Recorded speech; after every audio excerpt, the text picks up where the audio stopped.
Welcome. This is Heal from Work. Today's episode is about finding your authentic voice and gaining confidence in self expression. Today's guest speaker is Rush Dorsett. She is a holistic voice coach and founder of Embodied Voice Coaching, an online studio that supports creative in awakening their authentic voice by weaving vocal technique with energetic alignment practices. What lights her up is witnessing her clients open up to the full potential of their voices so that they can experience joy and freedom in their expression. Whether that's singing and performing music, speaking on stages and mastering their signature talk, or simply diving deeper into their personal healing journey to release blocks to creativity and find inner peace. She is passionate about applying voice and sound healing practices as tools for self realization. Welcome, Rush. Thank you so much. What a pleasure to be here. It's my pleasure to have you here. Tell us a little bit about what you're doing with clients and how you're helping them find their authentic voice. Yes, of course. So, my background is being a singing teacher. So, I went to get a master's degree in voice science, also known as vocal pedagogy, which is the science of opening up this instrument of our voices. How do we get it to resonate? How do we get it to sound the way that we want it to sound? How do we prevent vocal fatigue? Those kinds of things. And so, over time, I still use those tools. And now I've been weaving in addition to that, energetic tools like chakra alignment, energy healing, and more approaching the voice from a soulful perspective about who are we authentically and what are we here to express. So, a lot of it is also the emotional and energetic sides of the voice. So, I like to say that it is a holistic approach to the voice because we're bringing the science and the energetics together. And with that, we can bring forth the authentic voice for somebody. And so, through your journey, how has singing helped you find your authentic voice? Oh, yes. Well, singing has been a huge part of my life. I'll just share briefly. Growing up, I was singing, I sang in choirs, and it was just a part of life. But to be honest, I never took it seriously as a career. I never really thought of it that way. But I just knew that I always loved it. And it was, for me, a sense of coming home to myself is probably the best way I can describe it. It gave me peace and it helped me connect back in with myself. And I just always remember feeling that and not fully knowing why. But singing just kept following me on my journey. And, in college, I studied music more deeply and decided at that point that I wanted to pursue it. And so, just no matter what I did in my life, I've explored so many things. I've explored different careers. In fact, for a little while, I moved to South America and was an editor for a PR company, which also is about expression, but a different, writing. And I studied psychology and all these different things. But singing just kept coming back, and it was just always a part of my life. And I have felt for myself that it's been such a healing thing for me. And I came to a point in my own just personal progression where I was starting to ask those deeper questions about life, as one does. And I was asking the questions about who am I and what's my purpose here and how am I meant to serve other people and what does all this mean? And some of those existential questions. And I just knew that singing is a big part of my mission. It's a way for me to heal. It's a way for me to support others in healing. It's one of the powerful tools that we have to express what is within ourselves to the outside world and to be heard and understood. And so it's become my mission to weave these modalities together to really support people in finding that authentic expression. So singing has been a tool to do that for me and for my clients because first off, it is a practice of opening up your expression. It's a practice of using your voice, opening the throat chakra, letting beauty come forth from your own instrument. And I could go into big tangents about the science behind the therapeutic benefits of singing. There's actually a lot of science to back this up these days. We know that it helps the brain. We know that it stimulates learning. We know that it stimulates the vagus nerve and helps regulate our nervous system and our hormone systems and just everything. So So there's a lot of science to back that up. But of course, spiritually, I feel that we know as a humanity that singing is important because we've always been doing it.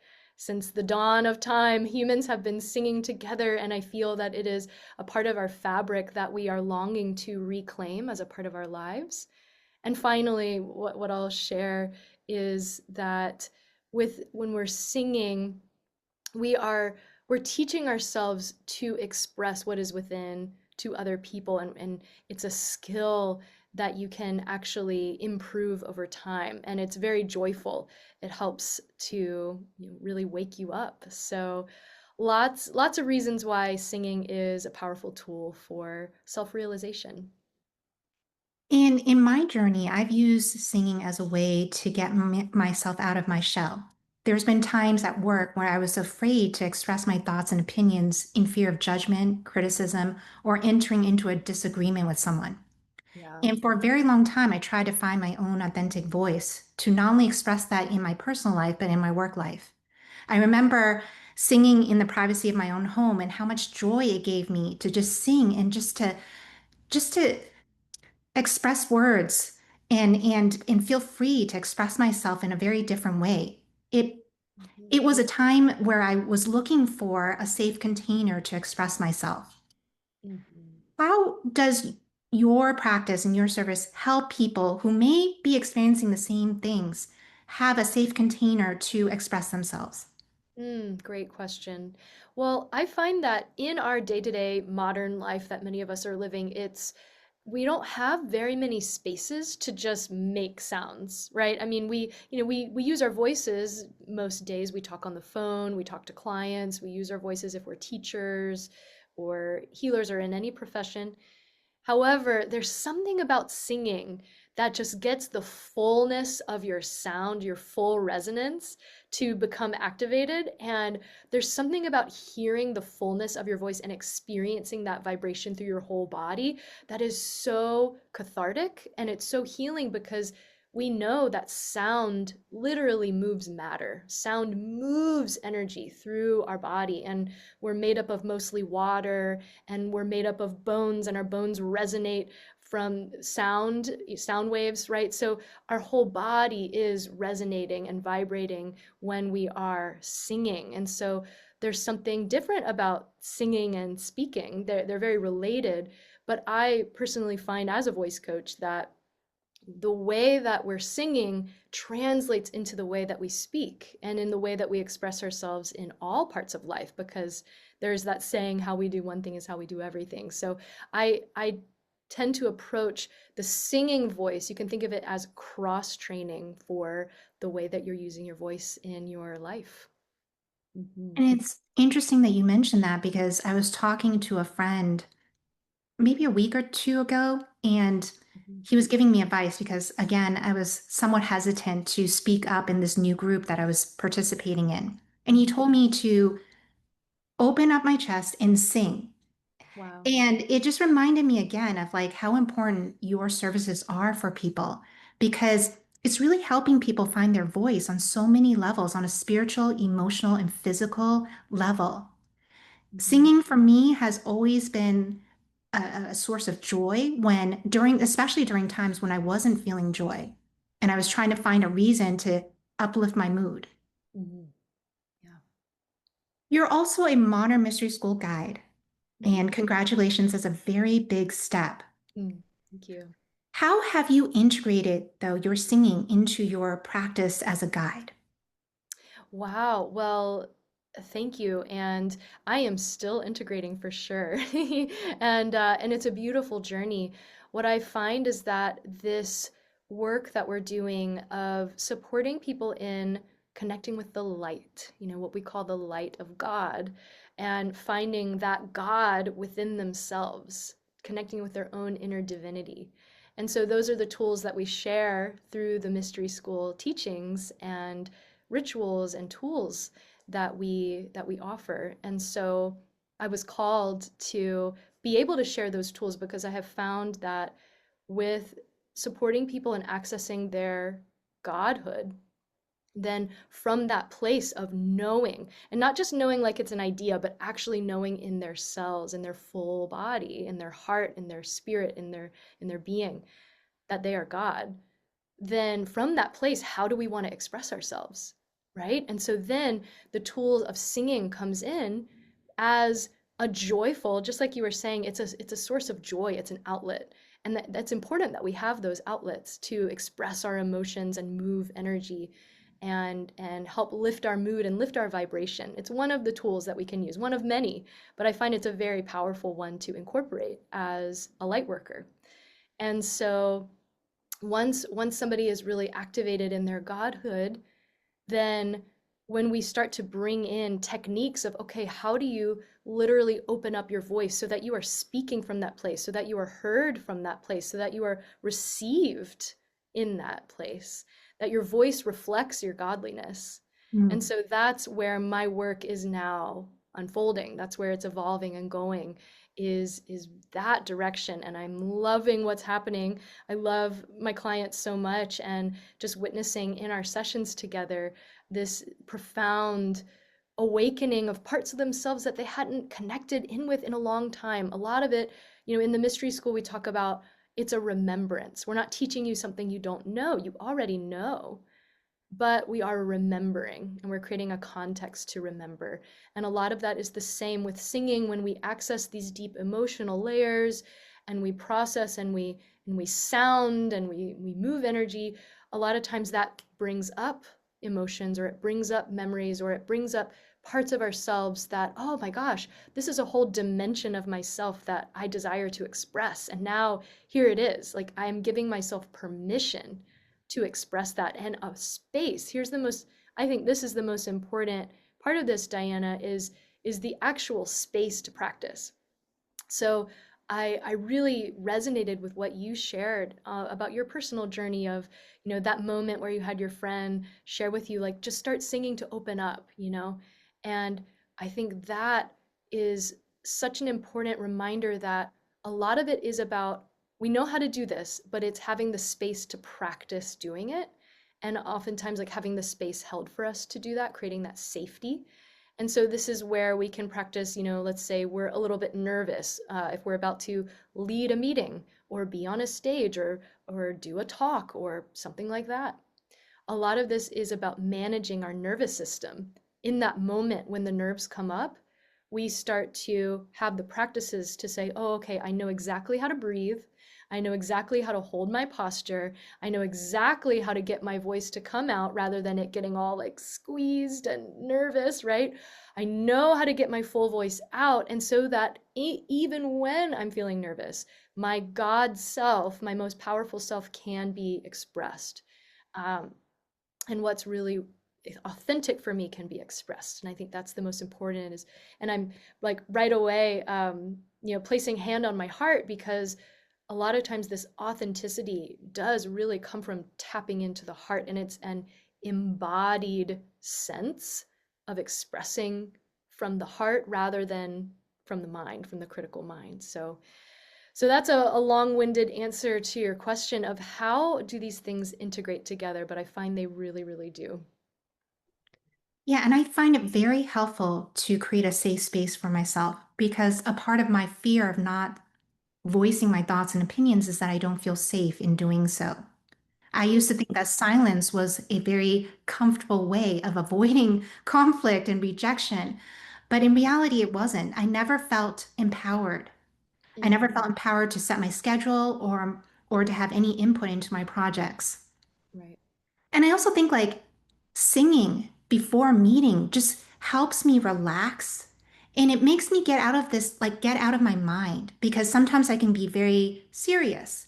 And sometimes singing and not making those notes as perfectly all the time can be very helpful for me to relax and just understand like life is good. I can just enjoy not being perfect and it's okay. If I'm not perfect here, that's fine. And I don't have to be perfect entering a meeting too. Wow, that's such a beautiful insight. Thank you for sharing that. And I feel the same way personally.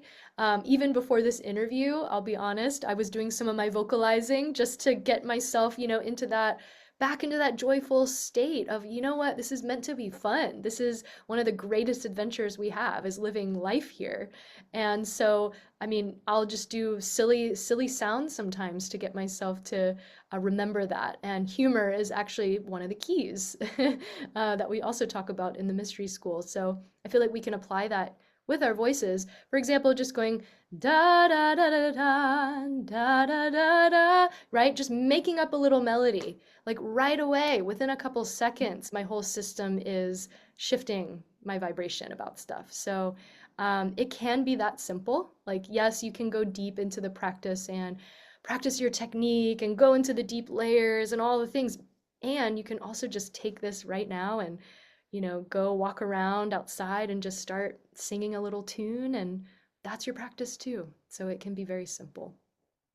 One Mhm. thing that I'm getting though from your service is that you've mentioned this before, we tap into our inner self and we reconnect with ourselves. I remember singing at the piano with my sister. She used to play the piano and we used to sing Rainbow Connection. And it was such a joyful moment in my life because it was so innocent. It was like a bonding time with my sister. But when I sing as an adult, like I go back into those memories again of just singing for the pure joy of singing and connecting with other people. So I love the aspect of like you're helping people connect with themselves. It's really important. Yeah, for sure. And I do feel having the safe space, I know we were talking about this a little earlier, but having that safe space to remember is really important because, if you're just going through the day to day and maybe feeling a little bit stuck or in your routine, and you're finding that maybe you literally forget to sing, that can happen as well. It's kind of like we need those simple reminders sometimes to even just take a deep breath, or to calm our mind, right? The simplest things, sometimes we just need the most reminders. And so, the singing actually supports you in taking that deep breath, for example.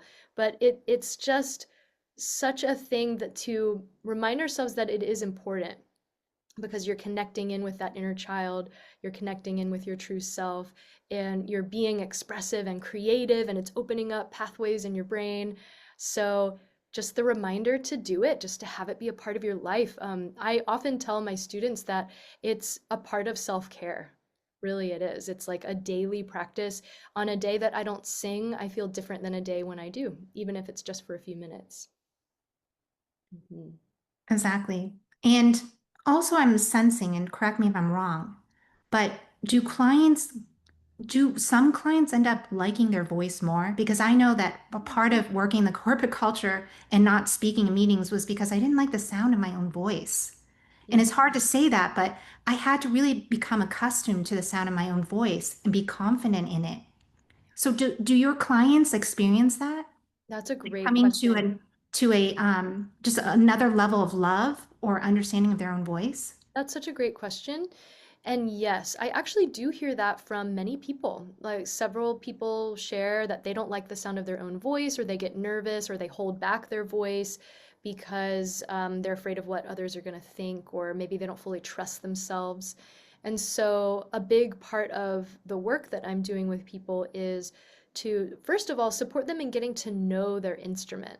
This is where the technique comes in is like, what is your actual instrument capable of? Have you explored the different realms? Have you explored all the sounds that you can make? Or are you speaking from a conditioned place? Are you speaking just because that's the way you learned to speak or with that tone? Or is that what, at some point in your journey, a lot of times the different traumas that people experience in life causes us to shut down a part of our expression and a part of our voice because we've decided, oh no, it's not safe to express this part of myself. And so then we just start to only speak in this one dimension, this one way. And so a lot of this work is about unraveling that conditioning. And that's why we talk about authenticity, because we're actually removing those layers of conditioning and coming back into, okay, what is my actual raw, true, even primal sound? And then from that place, I can choose. Like that's the full potentiality is opened up, and I can choose. Okay, in this moment, I want to speak with grounded conviction, and I know exactly how to bring that into my voice. And in other settings, I want to speak more gently and tenderly from the heart because that's appropriate right now. And so you become so much more conscious of how you are using your instrument and how you are communicating rather than the default, automated ways that we can be communicating if we're just on autopilot, for example, or stuck in a pattern. So in that sense, a lot of people begin saying, "Oh, I don't like my voice. I don't have a good voice." And I say, okay, well, let's just wait and see. What if we explore your voice, open it up? And oftentimes I find people are surprised, delighted and surprised that, oh my gosh, I've discovered a part of my voice that I really like. And it's kind of like trying on a new jacket that's always been yours, but you realize like, oh, it fits. Oh, I actually like it. It looks good. Looks good. And then you practice it in your life. And then you can come back to the sessions and practice again.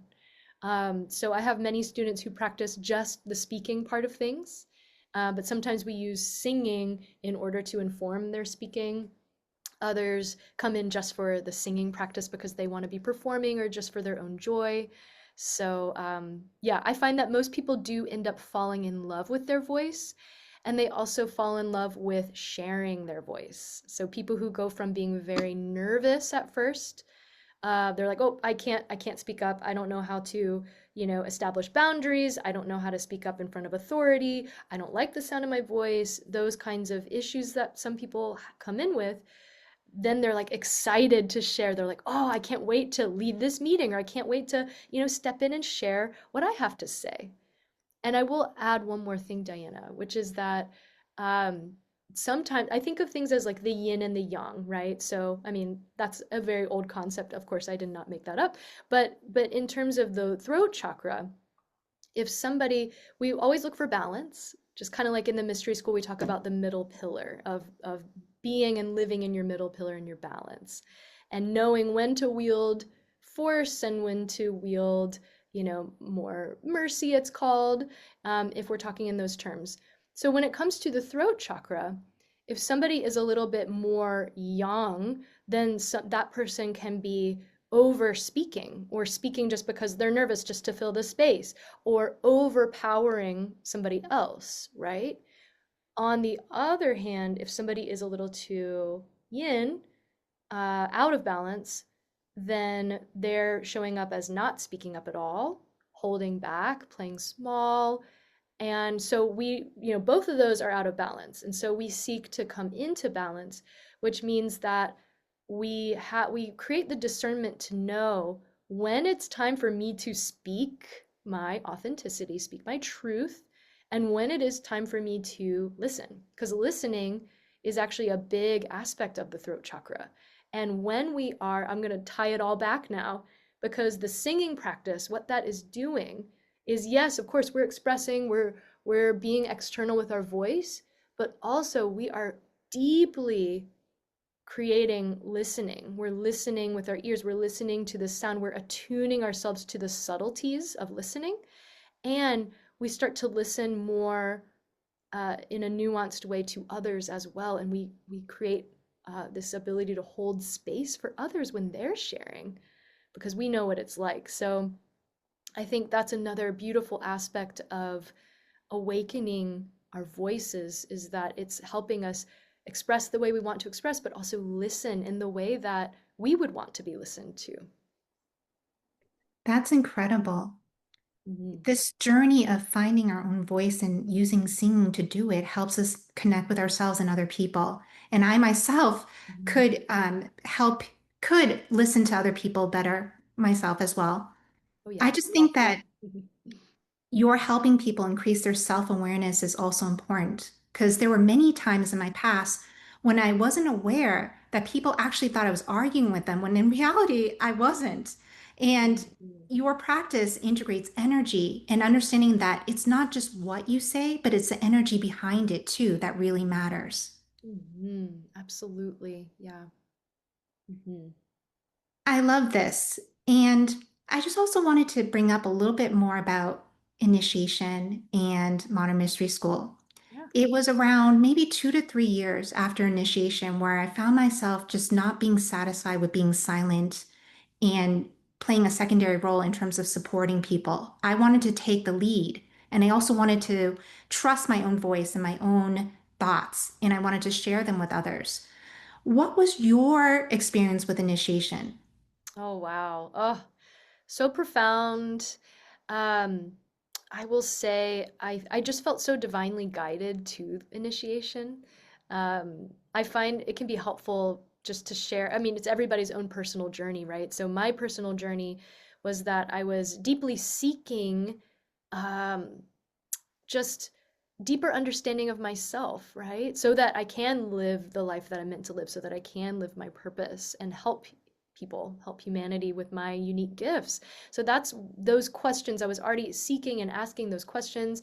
I was already trying so many different things. I mean, I was studying so many different types of healing modalities, sound healing. Of course, I was already doing voice coaching and singing. So I felt like I was already, pretty self aware, but there was more. And I just knew that there was more. And so I was very fortunate to connect with a woman at this, of all places, an entrepreneurs conference out in California, because I was just starting up my business as a voice coach. And to be honest, I just felt something so different about her energy. It was just an energetic feeling that I had that I couldn't put my finger on. And I remember chatting and asking her, so what do you do? Like there's something you're doing that's good. And I don't know what it is, but I want to know. And she said, oh, well, I'm a life activation practitioner and guide in the Modern Mystery School. And I said, what's that? Something in my soul just lit up. And I just said, oh my gosh, I want that. Like life activation, that sounds amazing. Please, can you tell me more? And so she ended up connecting me with actually another guide in Boston. I flew to Boston to get my life activation. At the time, I was living in North Carolina. I was very committed. And then soon after that, I felt called to the initiation, which for those listening, it's a 2-day class where you basically receive the foundational teachings of the mystery school tradition. And so it's very profound. A lot of it is about the nature of the soul and the nature of our progression and who are we really and those types of the mysteries of life questions. We explore those, and then you also receive a very powerful initiation, which is the ceremony at the end of the 2 days. Um, and that initiation is just such a powerful, energetic transfer. I mean, that's the best way I can put it. It feels like such a connection to God's source and such a way to help strengthen your energy so that you are holding your frequency, you're holding your vibration more strongly in your life. And so you also receive these rituals and these tools to help you clear your mind, set your energy, set who you are and live from that place. And so since my personal initiation, what I have found is that my purpose has come into such deeper clarity. The way that I'm able to show up for my clients is so much more present and powerful because my negative ego is not in the way. I've been able to heal tremendously from my own journey of overcoming trauma, and I've been able to really access that deeper understanding of what I'm here to do. So, just on a tangible level, that looks like for me, like waking up in the morning, actually feeling motivated, and feeling clear about what I'm creating each day. And to me, that clarity is priceless. I know that for others, it manifests for them in different ways. So the whole initiation is about initiating you into the hierarchy of light so that you can know yourself as God, your divinity, and then express that in the world. So it's really one of the most wonderful things I've ever done. I'm so grateful for it, and I'm so grateful to share as well. As a guide, you offer life activations and initiations, which is called Empower Thyself. Yes. And for all the stuff that you've mentioned and for all the things that I've mentioned thus far, initiation has had tremendous impacts on people's lives, including ours. I highly recommend it to anyone who's interested in empowering yourself to go to the next level, whether it be getting a promotion at work or moving to another state or finding your true love and partner. Yeah. Thank you so much, Rush. This concludes our discussion. What is the name of your website? It's just my name, rushdorset.com, and there you can find information about my singing journey, also about my healing work, and of course, my voice coaching is called Embodied Voice. So you can find everything there about embodied voice coaching, and I would love to connect with you. Wonderful. And I myself, as a modern mystery school life activation practitioner too, and also a practitioner of other modalities. I've Mhm, also struggled a lot with loving my voice as I'm trying to use it mhm, to in those healing modalities. So your practice is not just good for, it's good for anyone, especially for those, oh, not especially, but also for those who are just trying to integrate their voice into their healing practice as well. mhm. Yeah, absolutely. And I think you already alluded to it, Diana, which is the biggest part, I think, about initiation and all of these tools that we share, life activation, the singing practice, it's really about joy, like Absolutely. truly feeling what is that like on a daily basis. And yes, we, of course, we have the ups and the downs and the natural, emotional waves of life, of course. But at the same time, joy is a state of being, and it's there within you no matter what is happening in your circumstances. And it has been the most priceless, special thing to be able to have the tools to tap into that joy at any time, that peace, and just deepen that. It's not as tangible as, I mean, other things manifest, just like you said, like manifesting that next level in your job. Like we're meant to live a great life. And so, yes, having success in your business and in your mission and what you're creating, all of that. But in the core is that joy. And Absolutely. yeah, that's really what this is all about. Yeah. I absolutely agree. And I found a lot of joy after initiation. I continue to expand my understanding and experience with joy. Yeah, definitely. Thank Yeah. you so much, Rush, for your time. Really appreciate it. This has been such a great discussion. Have a good day. Bye for Thank now. you. Thank you, everybody. Bye.